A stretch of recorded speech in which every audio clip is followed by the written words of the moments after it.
So really, you just need the position of the planet, or graha at birth. This table is from my book.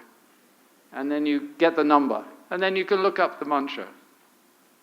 Now, the lists that you find on the internet, there's a bit of a muddle here and there. And the orders are different and all that. So I did my best in the book to collect the most reliable lists and figure out the order of them.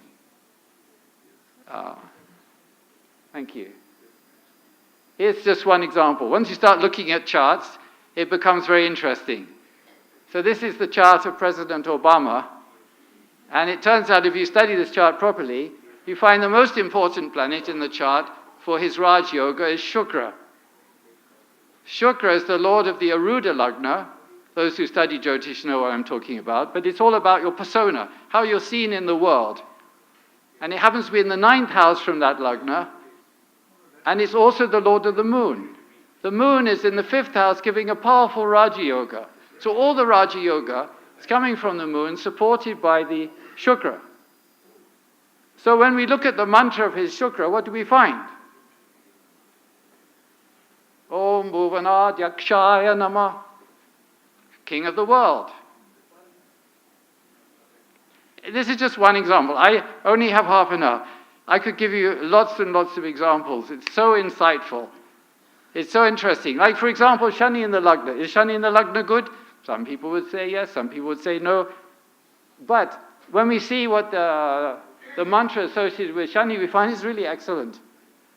So he gets elected to the Senate during Shukra Bhukti, in Jyotish in the Vimshoti Dasha.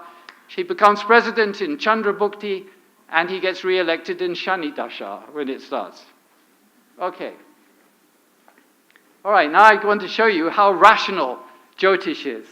This Vimshoti Dasha is the crown jewel of Jyotish, right? Everyone who studied a little bit Jyotish has heard the Vimshoti Dasha. Yeah? Right. So, okay. I'm going to derive the sequence of the Vimshoti Dasha for you. Actually, nobody really ever done this before. And so the first thing you do is, and this is I'm just giving you an example. There might be other ways of doing it, but this is very simple. And it depends on two things, astronomy and the Srishti order we just saw with the physics, right? So first you write down the planets, which are what we call the Tattva planets, the planets that relate to the 5 elements. And they're the 5 visible planets, leaving aside the sun and the moon. See, you write them down. Buddha, Shukra, Mangal, Brahaspati, Shani. Right, this is the order out from the sun. You see Mangal with Agni is in the middle. Okay, that's very important. Just like it should be. Then we have to add Surya, Chandra, Rahu, Ketu in. Now if we look, Prithvi, Jala, Agni, Akasha, Vayu is almost the Srishti order, but after Agni and before Akasha we should have Vayu. I know this may be a bit, I've not got adequate time to really fully go through this slowly with you, but bear with me. We need Vayu between Agni and Akasha. So what have we got? Rahu, Vayu. So we add Rahu in there, okay? Good. All right, we've added Rahu in there. Now, we're going to add the sun in its proper astronomical place, which is where the Earth is sitting. From the point of view of the Earth, we see the sun going round, but really we're going round the sun. So in Jyotish, we always put the sun to represent the Earth. So we add the sun in between Shukra and Mangal, right? That's where we are, astronomically. Next. Okay. Now we've got Surya in there, but now we've got a problem because Agni. We can't have Agni. We have to have Jala before Mangal's Agni. So we're going to put the moon in there. And after all, the moon is going around the Earth. It's the right place. So we add in the moon. All right. Now we've just got Ketu left. Ketu's Agni. The only one place we can safely put some more Agni is before the Jala of Shukra. So we shove it in there. Excuse me for using such. We're putting it nicely there. Okay. And then we find that we've got an imbalance because you've got too many planets on the left-hand side of Mangal, so we put, basically, Prithvi goes to the other end. Actually, if you make a circle, you'll now find that Rahu and Ketu opposite each other, and Mercury is naturally, Prithvi, Buddha, has gone naturally onto the Shani side of the axis opposite Mangal. So we end up with this. This is the order of the Vimshoti Dasha. So I've only used two things, astronomy and the Srishti order. And now they see something amazing. See this? Agni, Jala, Agni, Jala, Agni. Vayu, Akasha, Vayu, Prithvi. In Jyotish, we have a thing called Digbala, directional strength. It's one of the most important things in the whole of Jyotish. And basically, it connects the tattvas to the kendras. They forget to tell this in most Jyotish classes. It's not that the Surya has Digbala in the 10th house. All the Agni has Digbala in the 10th house. So what we see, Agni 10th house, Jala is the 4th house. 4th house, 10th house, 4th house, 10th house. Then it switches to the 7th house where Vayu is strong. And then goes back to the 1st house, Akasha, Vayu in the 7th house, Prithvi back in the Lagna again, the 1st house. So basically oscillating across the kendras. So what we've seen is that this order which we developed without considering the kendras has actually perfectly incorporated these angles in the chart, which are the pillars of the whole of your life. So this is why Vimshoti Dasha works so perfectly, because it's based on nature and it incorporates the whole understanding of the kendras, and the kendras are the roots of all the other houses, the bhavas. This is why it works so well, because it's not some specialist thing, it's very basic. Now, in my book, I go on to explain how the lengths of all the dashas are calculated. Nobody's done this before, I think. And it's all based on the tattvas again. All the tattvas, like all the Agni tattva planets, should have the same length, approximately. They do. It works for all of the tattvas. You just have to explain the little differences. So I don't have time to go through this. It's all in my book. But it's not difficult to see without starting with anything. You just start from the first principle. And you find out, yeah, Chandra is 10, Shukra is 20. All of these things follow. So this is why the Vimshoti Dasha is so good, because it's all natural. There's nothing arbitrary. It wasn't like some rishi thought, let's think of a number, throw a dice. No. It's all based on the core principles of nature and Jyotish. Or we can say Jyotish is based on the core principles of nature. All right. Quickly. We talked yesterday about Sattva, Rajas, and Tamas. So I don't need to elaborate on that, but I will keep the slide up for a second. Can we go back? Okay, let's do this. So then the other thing, see, Sattva, Rajas, and Tamas is the critical thing in Jyotish and philosophy, I guess, understanding the balance of these three. And then other factors, each planet has a certain kind of influence, and these lead to our different beliefs. You know, if you have a strong enough,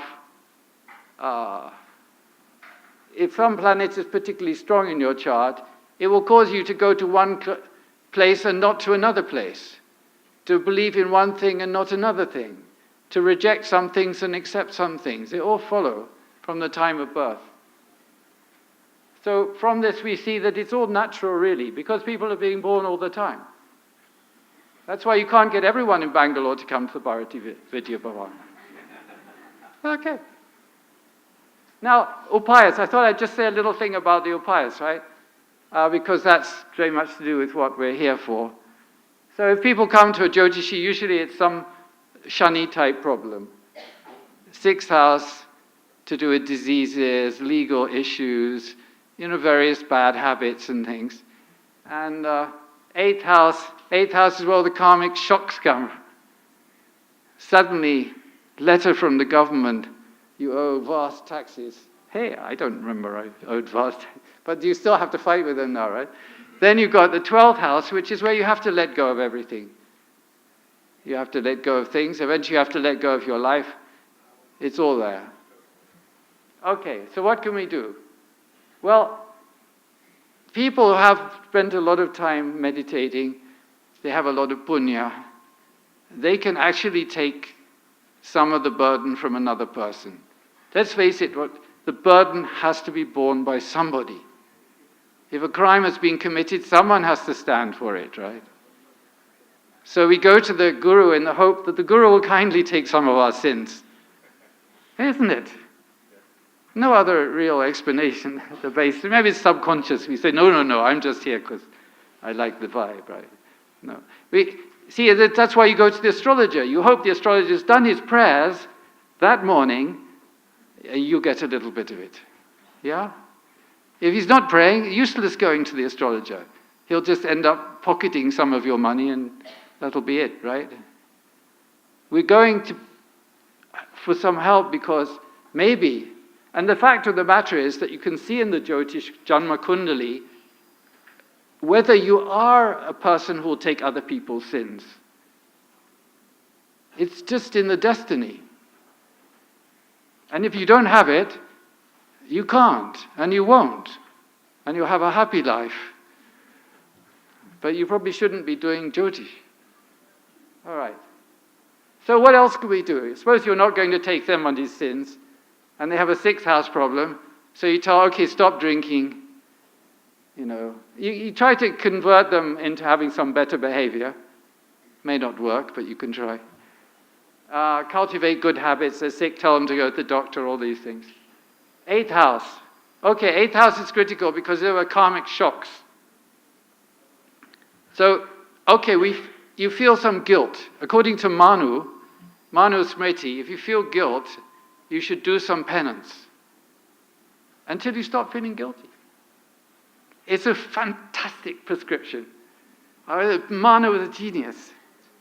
It's so simple. You feel guilty, okay, fast, meditate, go to the temple, do something, inconvenience yourself in some way, and after a while you'll feel, I've done it. I've paid my bill. It's like negotiating with the bank. I'll give you, 1,000 rupees a month. Please, just accept this for a few years. So, it's a good thing. So, that's the other thing. I mean, if you're going to, say you hire some priest to pray for you, they may or may not take your sins, but if you're inconveniencing yourself because of the money you gave them, or the time you're spending, or whatever it is, all of that will benefit you. And if they're really grateful to you for the money you gave them, they'll give you something from their store. But it's not like some magic bullet. Just because you send some rupees to somebody, then suddenly it's going to solve your problem. No. Somewhere, somehow, the bill has to be paid. So we have to sacrifice. There was this Panchayagya thing in the Vedic times. Before you're eating, you're making offerings to all the little animals and this, the guests and everybody, because you know that running a household involves some sin. Then the 12th bhava, meditation is the critical thing for the 12th bhava. Learning to let go voluntarily before it's all taken away from you anyway. And then suppose somebody dies, read the Gita. Isn't this the advice? Why? Because the Gita is the most fantastic philosophy to help us let go. After all, Arjuna, people are going to die. It's inevitable. Over the inevitable, we should not grieve. This was the advice of Lord Krishna. So, I'm not saying you have to read only the Gita. It's just a very good example. One should study the philosophy that helps you with these things. Thank you. So,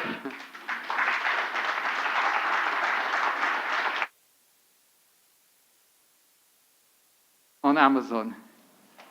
Thank you very much. Thank you, Dr.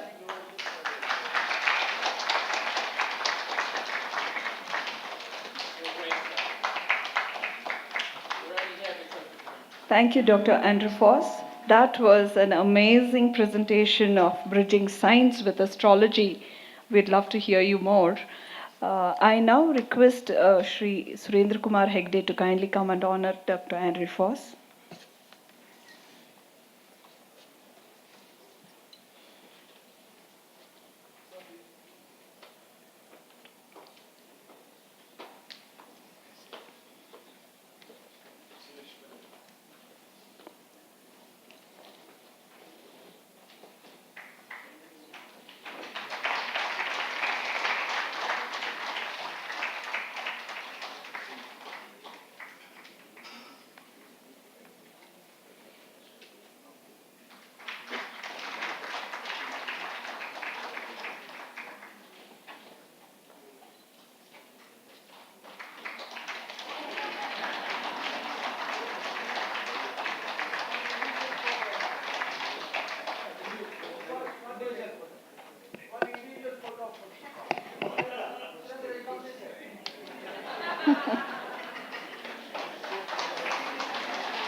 Shri Panja Bhaskar Bhatt will talk to us about belief in temple idol installation. Shri Panja Bhaskar Bhatt learnt astrology, Vedas, and Shastras under the tutelage of Pejavarmat Swamiji and at Tiruvananthapuram respectively. He has been delivering religious lectures at various congregations. Despite not receiving formal education, he has gained mastery in Vedic knowledge through his determination. He is an authority on Agama Shastra that explains temple rituals and worship of idols. Dakshina Kannada has strongly influenced his thought process and has been enriching his knowledge. We request Shri Panja Bhaskar Bhatt to make his presentation.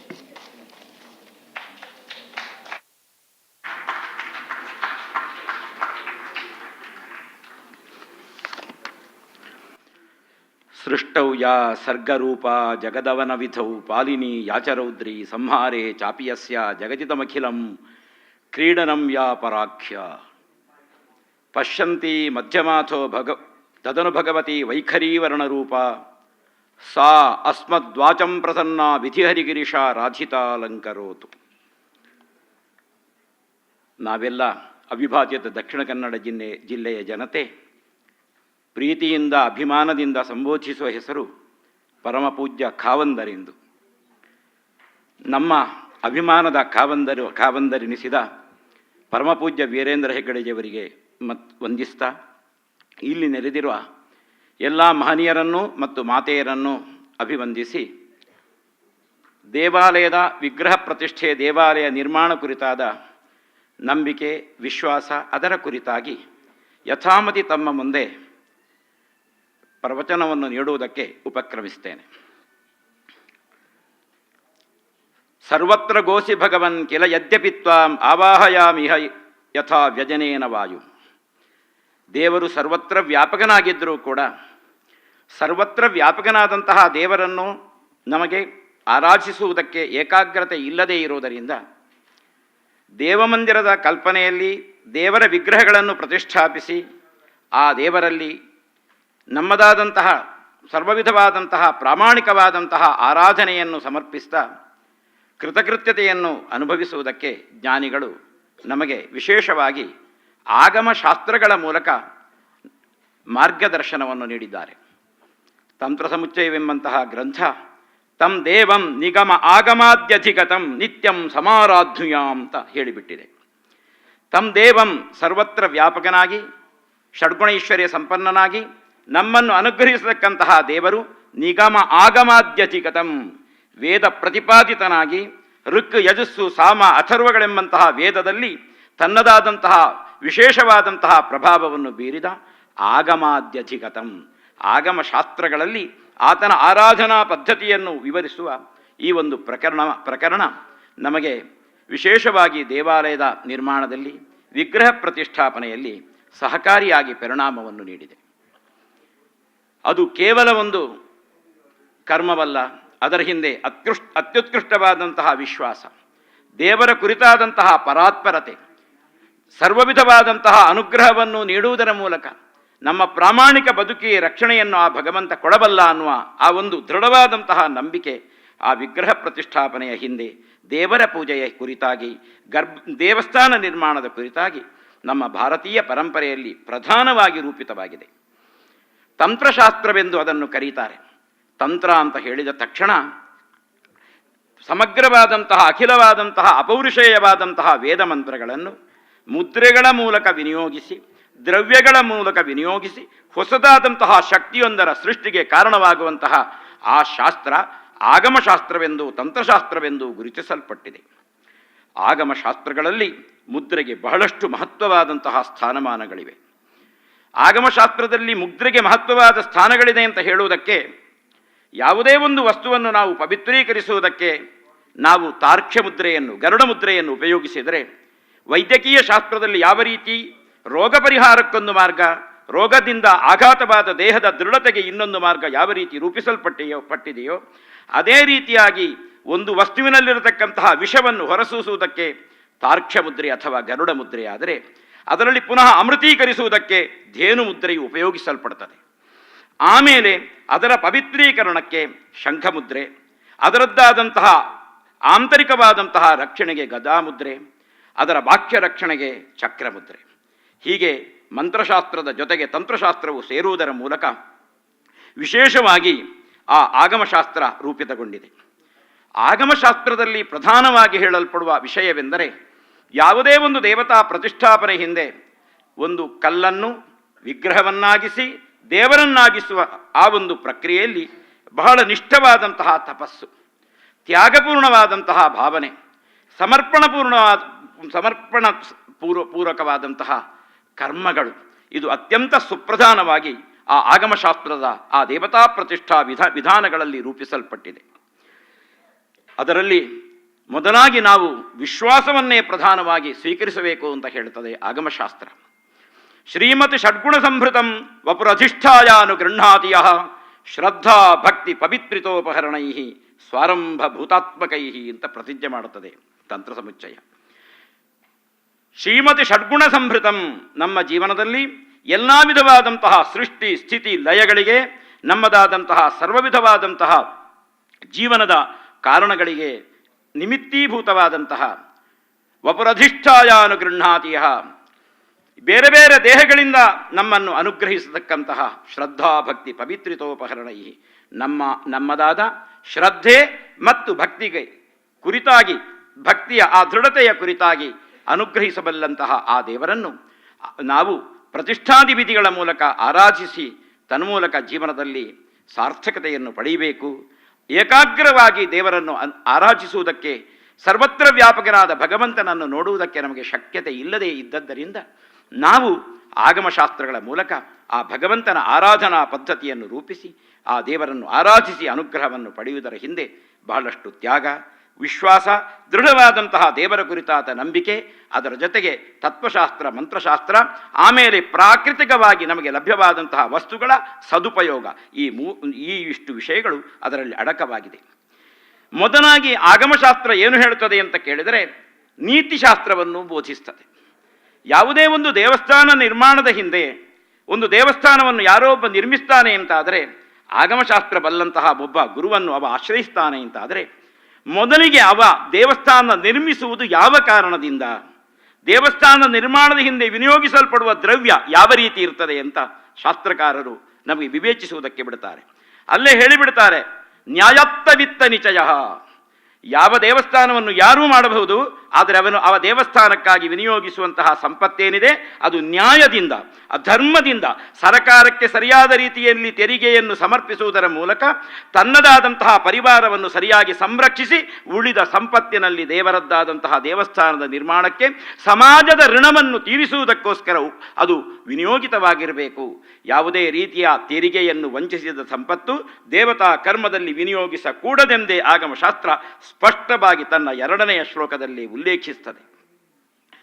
ಇನ್ನು ಆಗಮಶಾಸ್ತ್ರದಲ್ಲಿ ಉಪಯೋಗಿಸತಕ್ಕಂತಹ ವಸ್ತುಗಳು ಅದೆಲ್ಲವೂ ಕೂಡ ಪ್ರಕೃತಿಗತವಾದಂತಹ ವಸ್ತುಗಳು, ಧಾತುಗಳಿರಲಿ, ರತ್ನಗಳಿರಲಿ ಇತ್ಯಾದಿ ಯಾವುದೇ ವಸ್ತುಗಳಿದ್ದರೂ, ಔಷಧಿಗಳಿರಲಿ, ಅದೆಲ್ಲವೂ ಕೂಡ ಪ್ರಕೃತಿಗತವಾದಂತಹ ವಸ್ತುಗಳಿಂದಲೇ. ನಮ್ಮಿಂದ ಸೃಷ್ಟಿಯಾದ ವಸ್ತು ಯಾವುದೂ ಇಲ್ಲ.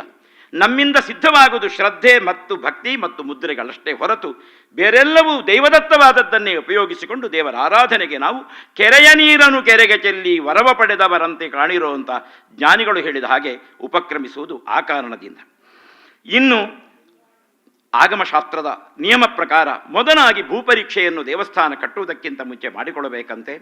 ದೇವಸ್ಥಾನ ಕಟ್ಟುವ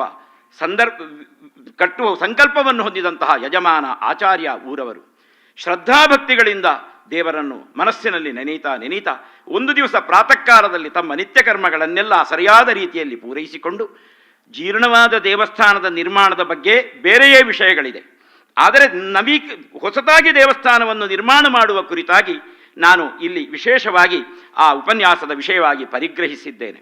ಎಲ್ಲರೂ ಭಕ್ತಿ ಶ್ರದ್ಧೆಯಿಂದ ಪ್ರಾತಃ ಕಾಲ ಸೂರ್ಯೋದಯಕ್ಕೆದ್ದು ತಮ್ಮದಾದಂತಹ ನಿತ್ಯ ಕರ್ಮಗಳನ್ನೆಲ್ಲ ಮುಗಿಸಿ ತಾವು ತಮ್ಮ ಪರಿವಾರದ ಜೊತೆಗೆ ಆಚಾರ್ಯರನ್ನು, ರಾಜನನ್ನು, ಅದಕ್ಕೆ ಸಂಬಂಧಪಟ್ಟಂತಹ ದಾನಿಗಳನ್ನು ಕೂಡಿಸಿ ಪೂರ್ವಾಭಿಮುಖವಾಗಿ ನಡೆಯಬೇಕಂತೆ. ಆ ಪೂರ್ವಾಭಿಮುಖವಾಗಿ ನಡೆದಾಗ ಅದಕ್ಕೆ ಒಂದು ವಿಶೇಷವಾಗಿ ಒಂದು ದೂರವನ್ನು ಹೇಳುತ್ತಾರೆ. ಅಷ್ಟು ದೂರವನ್ನು ಕ್ರಮಿಸಿದಾಗ ಅಲ್ಲಿ ನಿಂತು ಅವರೆಲ್ಲರೂ ಕೂಡ ಭಕ್ತಿ ಶ್ರದ್ಧೆಯಿಂದ ಪ್ರಾಣಾಯಾಮವನ್ನು ಮಾಡಬೇಕಂತೆ. ಒಂದು ವೇಳೆ ಪ್ರಾಣಾಯಾಮವನ್ನು ನಡೆಸುವುದಕ್ಕೆ ಎಲ್ರಿಗೂ ಬರುವುದಿಲ್ಲ, ಆ ಕಾಲದಲ್ಲಿ ಅದು ನಿಯಮ ಇತ್ತು. ಹಾಗಾಗಿ ಅವರು ಉದ್ದೇಶಿತವಾದಂತಹ ದೇವರನ್ನು ಭಕ್ತಿ ಶ್ರದ್ಧೆಯಿಂದ ಸ್ಮರಿಸಿದಾಗ ಅವರಿಗೆ ಅಲ್ಲಿ ಕೆಲವು ಲಕ್ಷಣಗಳು ಗೋಚರವಾಗುತ್ತಾ ಇತ್ತಂತೆ. ಇವತ್ತಿಗೂ ಕೂಡ ಕೆಲವು ಸ್ಥಳಗಳಲ್ಲಿ ಹಾವು ಮತ್ತು ಮುಂಗುಸಿ, ದನ, ಗೋಮಾತೆ ಮತ್ತು ವ್ಯಾಘ್ರ, ಹುಲಿ, ಇವೆಲ್ಲವೂ ತಮ್ಮದಾದಂತಹ ವೈರತ್ವವನ್ನು ಮರೆತು, ತಮ್ಮದಾದಂತಹ ಪ್ರಾಕೃತಿಕವಾದ ದ್ವೇಷವನ್ನು ಮರೆತು ಸಮಾಧಾನದಿಂದ ಅಲ್ಲಿ ಸಮ್ಮಿಳಿತವಾದಂತಹ ಸ್ಥಳ ಇರಬಹುದು. ಅಥವಾ ಕೆಲವೊಂದು ಲಕ್ಷಣಗಳು ಆ ಸಂದರ್ಭದಲ್ಲಿ ಮಳೆಯ ಹನಿ ಪುಷ್ಪವೃಷ್ಟಿಯ ಹಾಗೆ ಬೀಳುವುದು, ಅಥವಾ ಕೆಲವು ಆಗಂತುಕ ವ್ಯಕ್ತಿಗಳು ಬಂದು ಆ ದೇವಸ್ಥಾನದ ಕುರಿತಾಗಿ ಇವರಲ್ಲಿ ಚರ್ಚಿಸುವುದು, ಇಂತಹ ಸನ್ನಿವೇಶಗಳನ್ನು ಬಳಸಿಕೊಂಡು ದೇವಸ್ಥಾನದ ನಿರ್ಮಾಣಕ್ಕೆ ಸರಿಯಾದಂತಹ ಭೂಪ್ರದೇಶವನ್ನು ಪರಿಗ್ರಹಿಸಬೇಕಂತೆ. ಪರಿಗ್ರಹಿಸಿ ಆದ ತಕ್ಷಣ ಆ ಭೂಮಿಯನ್ನು ಆ ದೇವಸ್ಥಾನ ನಿರ್ಮಾಣ ಮಾಡುವಂತಹ ಆಚಾರ್ಯರೇ ಅದಕ್ಕೆ ಎತ್ತನ್ನು ಕಟ್ಟಿ ನೇಗಿಲಿನಿಂದ ತಾನೇ ಮಂತ್ರಾತ್ಮಕವಾಗಿ ಉಳಬೇಕಂತೆ.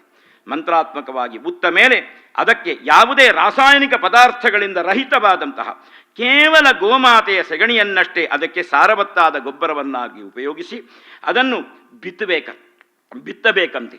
ಬಿತ್ತಿದ ತಕ್ಷಣ ಆ ಪ್ರದೇಶದಲ್ಲಿ ಅಪ್ರಯತ್ನವಾಗಿ ಹೆಚ್ಚು ಕಷ್ಟ ಇಲ್ಲದೆ ಮೊಳಕೆಯೊಡೆದು ಅದರಿಂದ ಧಾನ್ಯಗಳು ಪಡಿಮೂಡಿದರೆ ಅದು ದೇವಸ್ಥಾನ ನಿರ್ಮಾಣಕ್ಕೆ ಉತ್ತಮವಾದ ಪ್ರದೇಶವೆಂದು, ಫಲವತ್ತತೆಯ ಪ್ರದೇಶವೆಂದು ಆ ಕಾರಣದಿಂದಲೇ ಸ್ವೀಕರಿಸಲ್ಪಡಬೇಕು. ಆಮೇಲೆ ಅದಕ್ಕೆ ಸಂಬಂಧಪಟ್ಟಂತಹ ಭೂಮಿ ಯಾರದ್ದು ಅಂತ ನೋಡಿಕೊಳ್ಳಬೇಕು.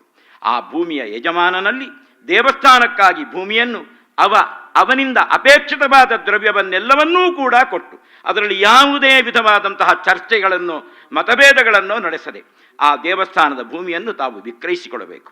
ಆ ವಿಕ್ರಯಿಸಿದ ಮೇಲೆ ಆ ಭೂಮಿಯಲ್ಲಿ ಏನು ನಾವು ಬೆಳೆದಿದ್ದೇವೆ ಆ ಬೆಳೆದಂತಹ ಧಾನ್ಯವನ್ನು ಪಶುಗಳಿಗೋ, ಅನಾಥಾಶ್ರಮಕ್ಕೋ ಅಥವಾ ಆರ್ತರಿಗೋ ದಾನವಾಗಿ ನೀಡಬೇಕಂತೆ.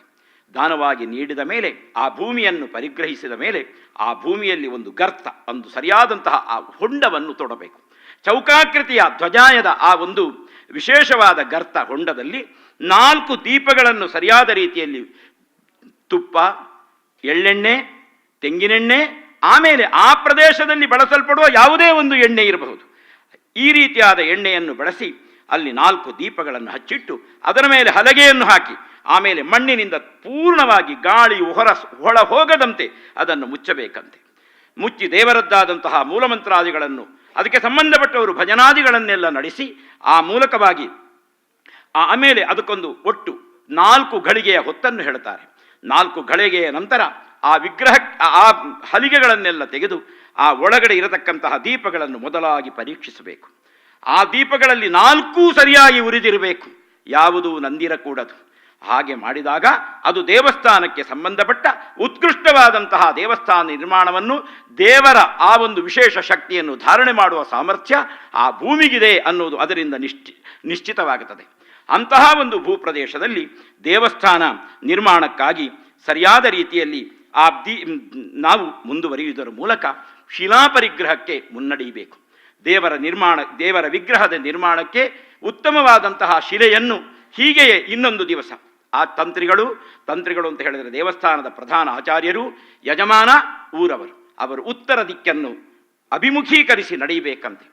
ಉತ್ತರ ದಿಕ್ಕನ್ನು ಅಭಿಮುಖೀಕರಿಸಿ ನಡೆದಾಗ ಆ ದೇವರ ವಿಗ್ರಹಕ್ಕೆ ಬೇಕಾದಂತಹ ಉತ್ತಮವಾದಂತಹ